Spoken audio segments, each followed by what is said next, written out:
Di teman-teman kita ucapkan puji kepada Allah Subhanahu wa taala. Bukan siangnya mudah biasakan dan kesempatan sehingga Mama Sandro jadi dua rumah untuk menerima bantuan langsung tunai untuk BNI COVID-19. Selawat bersalam dari teman-teman kata juga kepada Nabi besar Muhammad Sallallahu Alaihi Wasallam yang kedua umatnya yang menyediakan alam yang bertawan.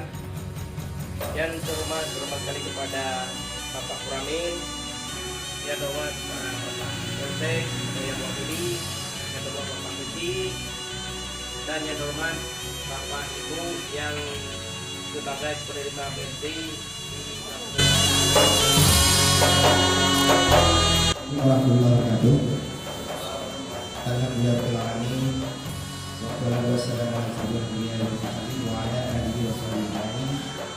Alhamdulillah bersama berdoa puji serta syukur Allah SWT di pagi yang berbahagia ini mendesakan kesempatan sehingga saya melakukan berbahagia berbahagia kedua agama untuk menerima bantuan